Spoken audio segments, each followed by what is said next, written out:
Welcome to the Progressive Education Society's Modern College of Pharmacy, Nigdi, Pune. Today, we are going to discuss autonomic nervous system.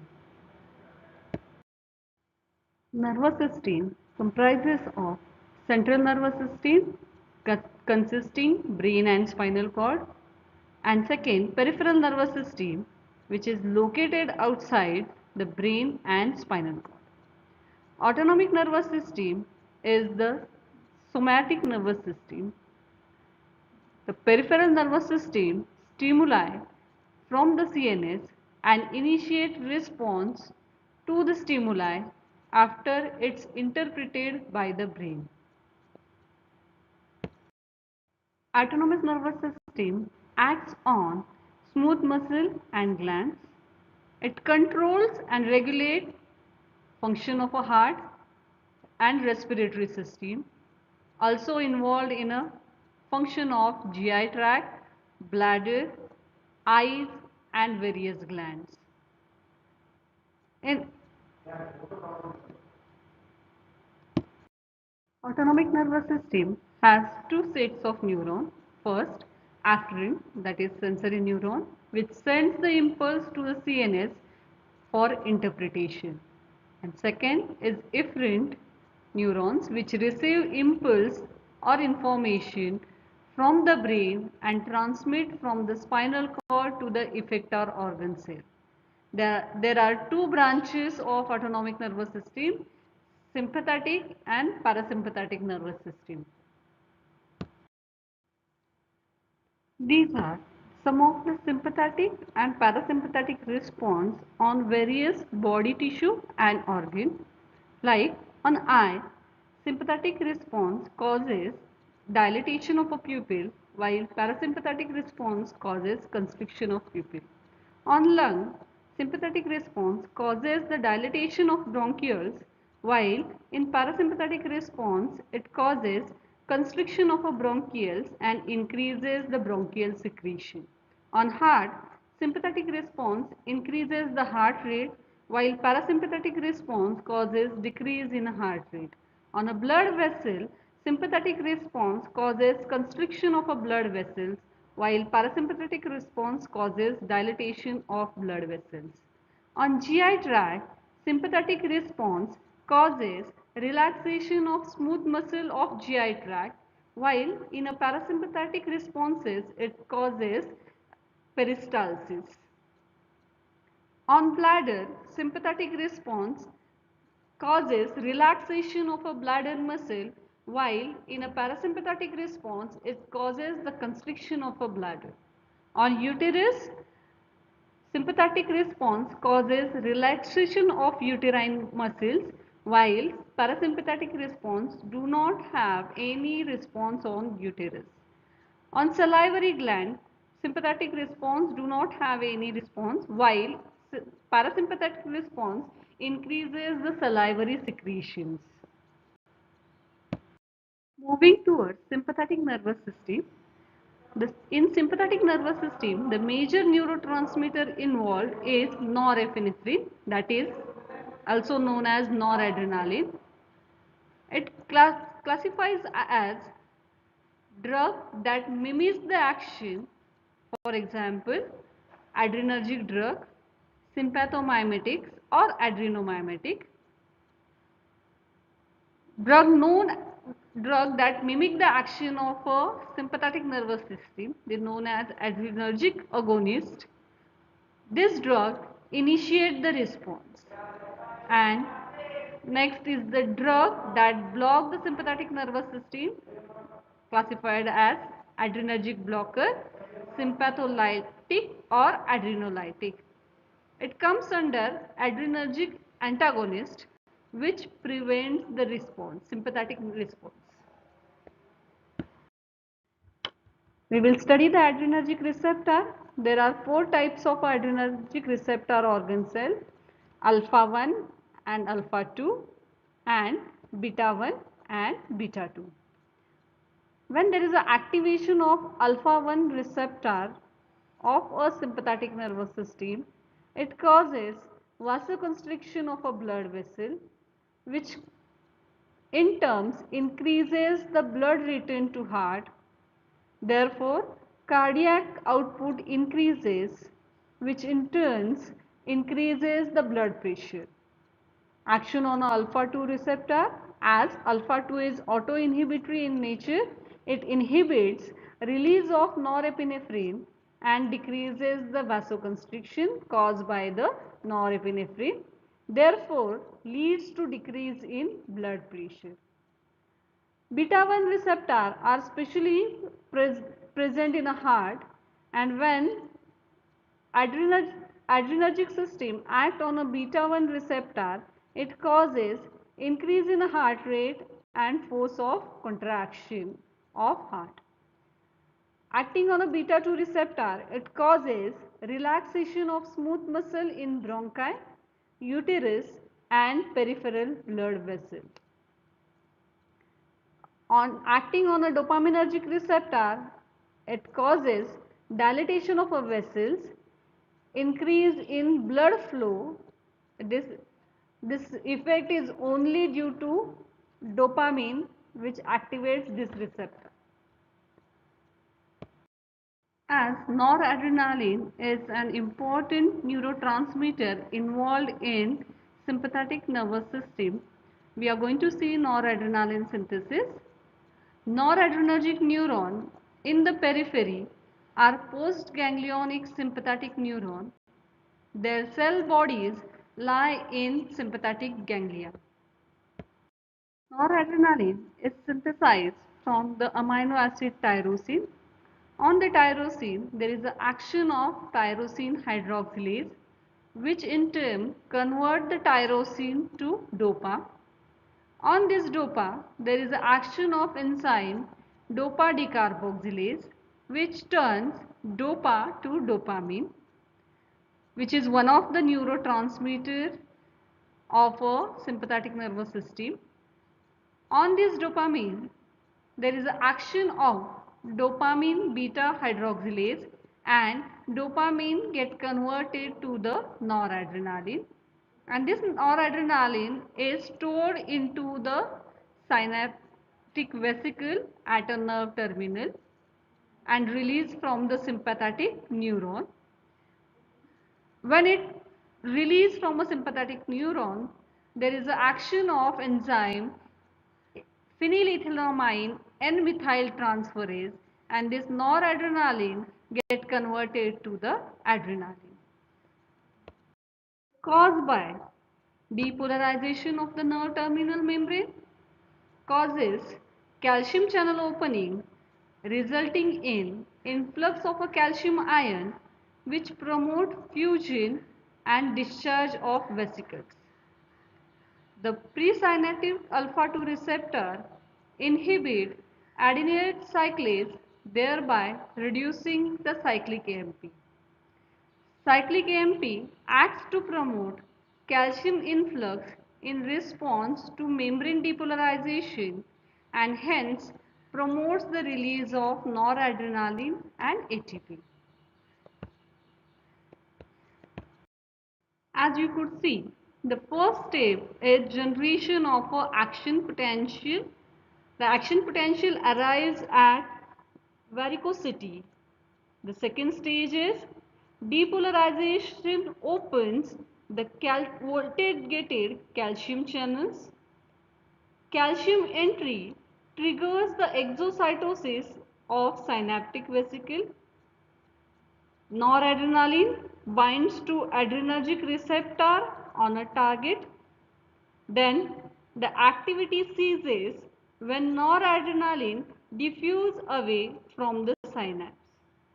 Noradrenaline is then transported back into the axon. Noradrenaline can be taken back into the synaptic vesicle for its release. After releasing from the nerve terminal, some of the noradrenaline is taken up by the nerve terminal. It is known as uptake mechanism. There are two types of uptake mechanism, uptake 1 and uptake 2. Uptake 1 is high affinity system. It is very selective for noradrenaline, occurs at low maximum rate of uptake, and its location is at neuronal membrane. While uptake 2 is of low affinity, it is specifically for adrenaline, isoprenaline as well as noradrenaline. It occurs at higher maximum rate. It involves non-neuronal membrane such as smooth muscle, cardiac muscle and endothelium. Now we will see catecholamines. Catecholamines include noradrenaline, dopamine, adrenaline and isoprenaline. Catecholamine content of adrenal medulla normally is of 85% of adrenaline and 15% of noradrenaline. Dopamine not only serve as precursor but also serve as neurohumoral sympathetic transmitter. Isoprenaline is purely synthetic compound. Mechanism of action of catecholamine. It produces action by direct interaction with receptor located on the cell membrane. The drug receptor combination leads to either increase or decrease in the tissue activity. Alpha receptor stimulation is mainly responsible for excitatory effects of the catecholamine, and beta receptor stimulation usually produce inhibitory effect. Noradrenaline produces pharmacological action specifically by acting on the alpha and beta receptor. Adrenaline acts non-specifically on both alpha and beta receptor, while isoprenaline acts only on beta receptor. A tissue may contain either alpha or beta or both receptor. In heart, beta receptor is excitatory, and in GI, alpha and beta, both the receptor having inhibitory activity. At the molecular level, the adrenergic receptor effector mechanism involves three interacting protein, the receptor, G protein and the effector enzyme ion channel. There are three distinct beta receptor subtypes are there: beta 1, beta 2 and beta 3. Beta 1 is responsible for myocardial stimulation and renin release. Beta 2 receptor is responsible for bronchial muscle relaxation, skeletal muscle vasodilation and uterine relaxation. Beta 3 receptor are responsible for various actions like in brown and white adipose tissue, where they are likely to regulate noradrenaline induced changes in energy metabolism and thermogenesis. Beta 3 agonists stimulate metabolic rate and induces weight loss without reducing food intake in animal. Receptors are relatively resistant to blockade by antagonists such as propranolol. Beta receptor stimulation causes activation of stimulatory G protein. This stimulatory G protein stimulates a plasma membrane enzyme adenyl cyclase. Adenyl cyclase is responsible for increase in intracellular cyclic AMP. Once the cyclic AMP is increased, after cellular function, it causes stimulation of protein kinase. Later on, it causes phosphorylation of certain enzyme proteins, result in activation of some and inactivation of other cells.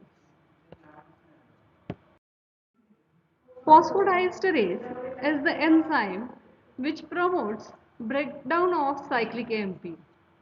Drugs like caffeine, theophylline, and other methylxanthine, which inhibit phosphodiesterase, potentiate the beta receptor stimulant activation by adrenaline.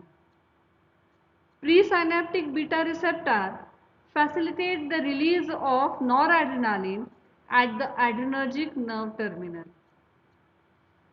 Moving towards alpha receptor, alpha adrenergic receptor are of two types, alpha 1 and alpha 2, with three subtypes of each.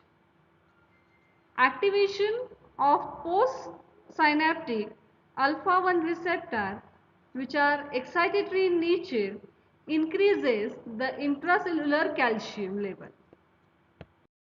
Activation of alpha-1 receptor activate phospholipase C in the cell membrane via stimulatory G protein.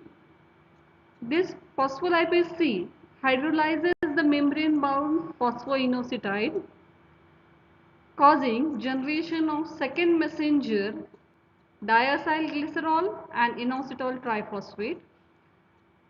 Togetherly, diacylglycerol and inositol triphosphate result in increase in intracellular calcium level. Once the calcium level within the cell increases, it shows the stimulatory effect of the agent that binds to alpha-1 receptor.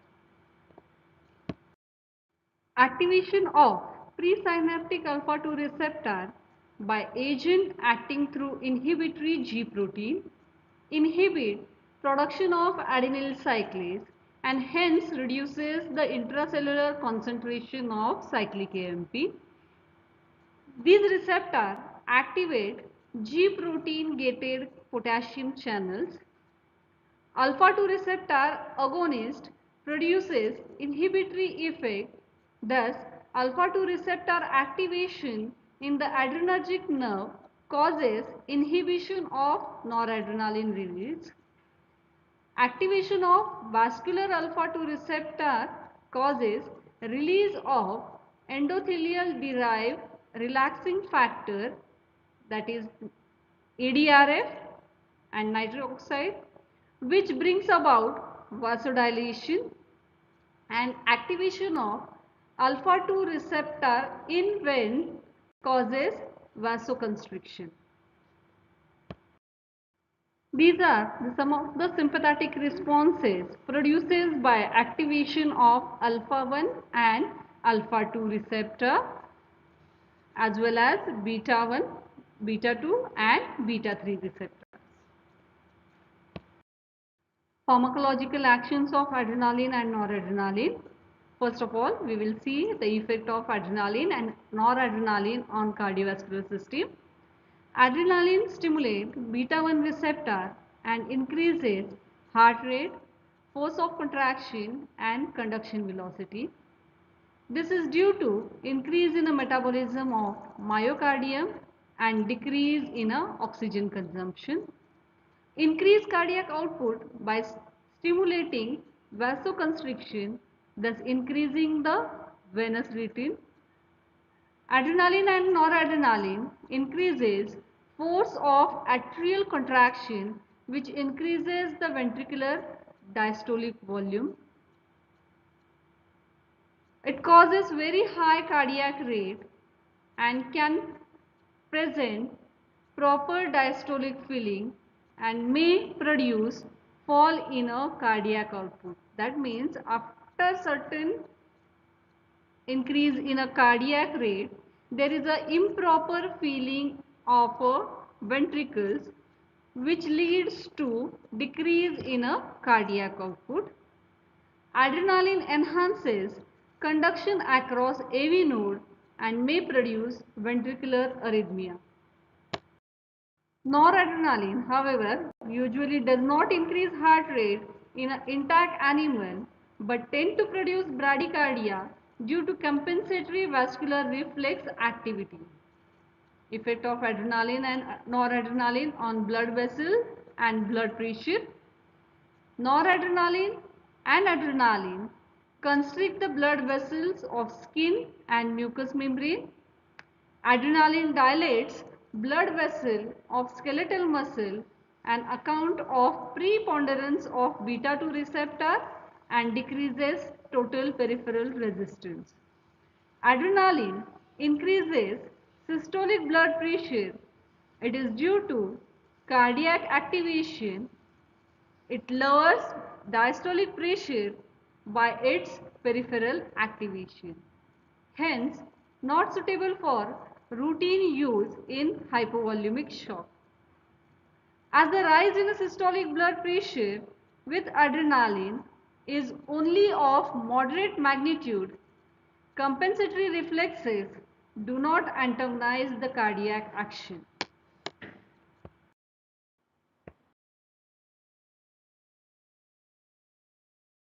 Bell's vasomotor reversal is not seen with a noradrenaline. Noradrenaline in intact animal produce rise in both systolic and diastolic blood pressure.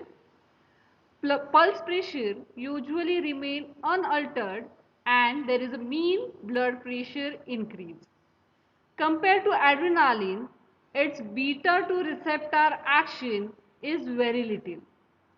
Noradrenaline induced hypertension is associated with reflux bradycardia.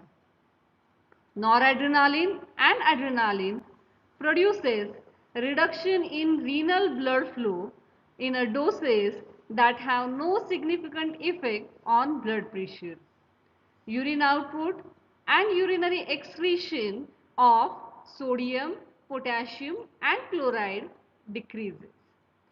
Renin secretion increased by direct beta receptor effect independent of vascular changes in the kidney.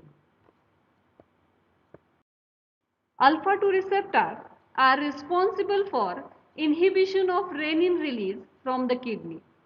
Noradrenaline and adrenaline constrict hepatic and mesenteric blood vessel and therefore raise portal venous pressure. Pulmonary arterial and venous pressure is also raised by both adrenaline and noradrenaline. Adrenaline in moderate doses increases the cerebral blood flow and oxygen consumption, probably by increasing systemic blood pressure. It also increases coronary blood pressure. We will see effect of adrenaline and noradrenaline on a smooth muscle. First of all, on bronchi. Adrenaline by beta 2 receptor agonist activity is a potent relaxant of bronchial smooth muscle. It antagonizes bronchospasm produced by vagal stimulation. Cholinesterase, histamine, antigen antibody reaction, bradykinin, leukotriene or PGF2 alpha can be antagonized by the adrenaline and noradrenaline. Effect on uterus. Responses vary according to species, phase of an estrous cycle, presence or absence of gestation period and dose administered. Rat uterus relax irrespective of all above factors. Non-pregnant human uterine stripe get contracted due to action of adrenaline and noradrenaline. And in a last month of a pregnancy, adrenaline inhibit uterine contraction and causes uterine relaxation. Next is effect on GI tract. Adrenaline and noradrenaline relaxes smooth muscle of a gut and reduces motility, but sphincter are constricted. Effect on skeletal muscle. Influence skeletal muscle contraction by acting on both sides of neuromuscular junction. Effect on motor nerve ending increases the amount of acetylcholine release and improve neuromuscular transmission by adrenaline. Beta action on muscle fiber contributes to the improvement of muscle contraction. Actions on other smooth muscle. Adrenaline contracts the pilomotor muscle of the hair follicle. It produces contraction of vesical sphincter and trigone. It relaxes distressor muscle. Adrenaline and noradrenaline produce contraction of splenic capsule, producing release of erythrocyte into the peripheral circulation, which serve as protective mechanism during stress such as hypoxia and hemorrhage. On eye, adrenaline and noradrenaline produces mydriasis due to contraction of radial muscle fiber of iris. Effect of adrenaline and noradrenaline on respiration. Adrenaline is bronchodilator and weak stimulant of respiration. When given intravenously, adrenaline and noradrenaline in apnea, partly by stimulating the baroreceptor by direct central action. Adrenaline in aerosol form constricts the pulmonary vessels and relieves bronchial congestion, therefore result in increase in vital capacity. Metabolic effect of adrenaline and noradrenaline. Adrenaline increases blood sugar level by enhancing hepatic glycogenolysis and decreasing peripheral glucose uptake. It increases lactate by enhancing breakdown of glycogen to lactate in skeletal muscle. It increases plasma free fatty acid concentration by increasing lipolysis in adipose tissue. Increase in serum potassium level transiently followed by more sustained hypokalemia. Both adrenaline and noradrenaline promote cellular uptake of potassium. Activation of pancreatin alpha 2 receptor by adrenaline inhibits insulin release. Activation of beta 2 receptor agonist and vagal nerve stimulation enhances insulin secretion. Effect of adrenaline and noradrenaline on central nervous system. Catecholamine do not cross blood-brain barrier. Therefore, central nervous system actions are limited. Adrenaline may produce excitement, tremor, stupor, vomiting and restlessness. Adrenaline and similar compounds prevent release of mediators of allergy such as histamine from mast cell and short anti-allergic action. The miscellaneous actions are adrenaline produces thick viscid secretion from salivary glands, causes leukocytosis and eosinopenia and accelerates blood coagulation. It stimulates platelet aggregation through alpha 2 receptor. Adverse effect of adrenaline and noradrenaline. Mostly cardiovascular system is affected due to extension of pharmacological actions, therefore producing palpitation, throbbing headache and tremor. Noradrenaline may cause anxiety, pallor and headache. Noradrenaline and adrenaline injected may cause sudden increase in blood pressure, precipitating subarachnoid hemorrhage and occasionally stroke. It also can produce ventricular arrhythmia, including fatal ventricular fibrillation. Adrenaline and noradrenaline may precipitate anginal pain in a patient with ischemic heart diseases. Therapeutic uses of adrenaline and noradrenaline. It is mainly used anaphylaxis. It is a life-saving in angioneurotic edema of the larynx. It is used in bronchial asthma and cardiopulmonary resuscitation. It is also used to control hemorrhage. Adrenaline in a concentration of 1:1000 for controlling bleeding from arterioles and capillaries. Other local uses are due to its vasoconstrictor effect, it is used in a concentration 1:20,000 and 1:1 lakh along with local anesthetic to reduce its systemic absorption, thus prolonging action and minimizing its toxicity. Here we finish with pharmacological actions of adrenaline and noradrenaline. Thank you.